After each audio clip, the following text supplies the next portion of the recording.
There comes a moment when everything shifts, not with drama, not with noise, but in a silence that is louder than words. She looks at you, expecting the same hunger in your eyes, the same warmth in your voice, but something has changed, and she feels it. She cannot explain it yet, but her body does. Her instincts scream before her thoughts catch up.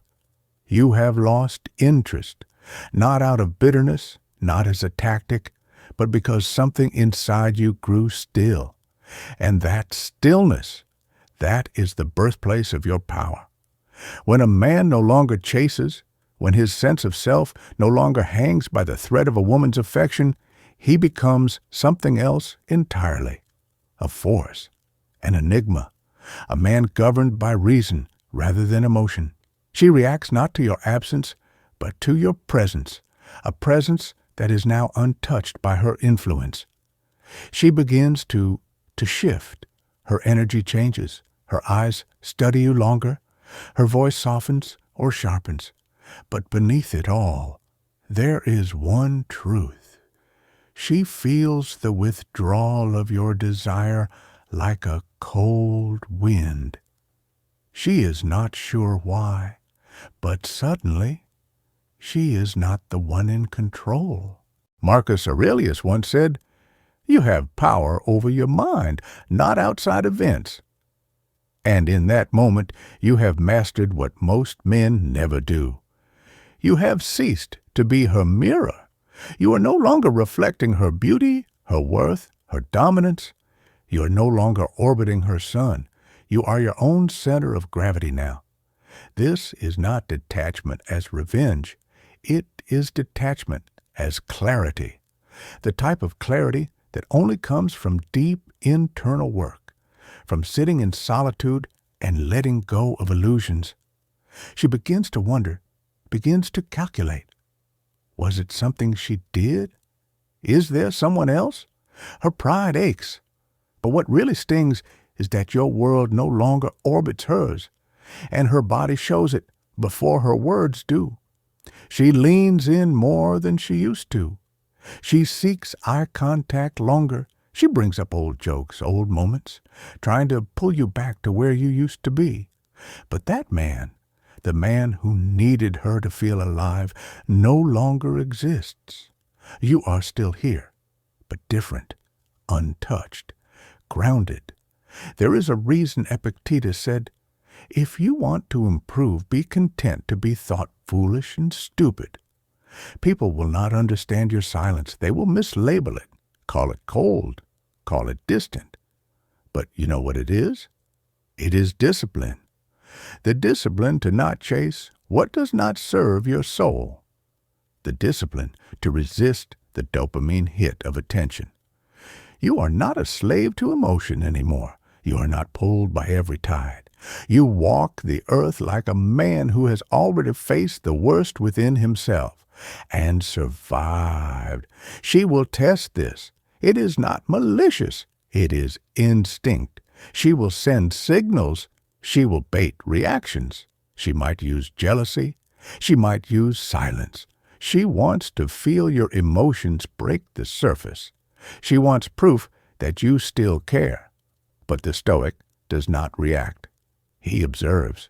He remains still, not because he feels nothing, but because he is not ruled by what he feels. His emotions are acknowledged, then released. He watches without judgment. He listens without needing to respond. And the more she cannot pull you into emotional chaos, the more she spirals in her own.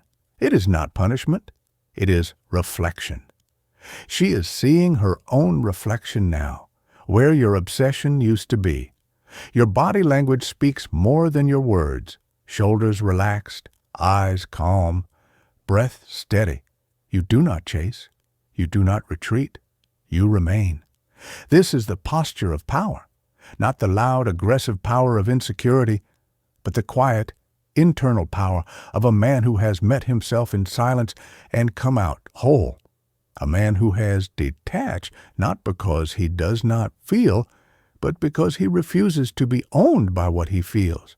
A man who can love a woman deeply and still walk away without shattering, because he knows the one thing he cannot lose is himself.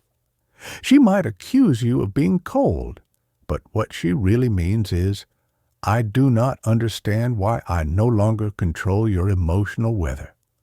And the answer is simple, because your emotions are no longer for sale. You have reclaimed them, you have trained them, you have studied yourself as a warrior studies his weapon, and you have learned when to wield it and when to sheath it.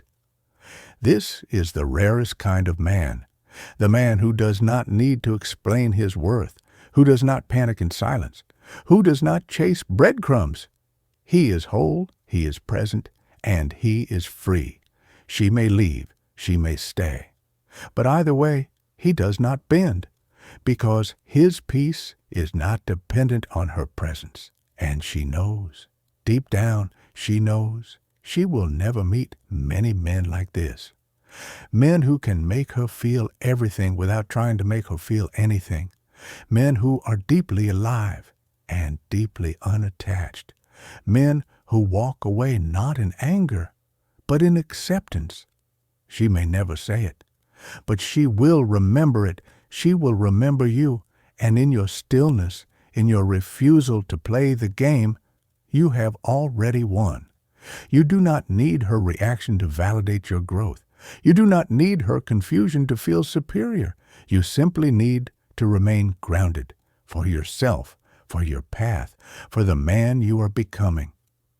This is Stoicism not in theory, but in action, in silence, in self-mastery. And when the world expects you to crumble, but you remain unshaken, that is where the power lives. So let her feel your absence not as punishment, but as presence redirected. Let her feel your stillness not as distance, but as devotion to your own path. And if she turns away, let her go, with peace, with gratitude, with no need to look back.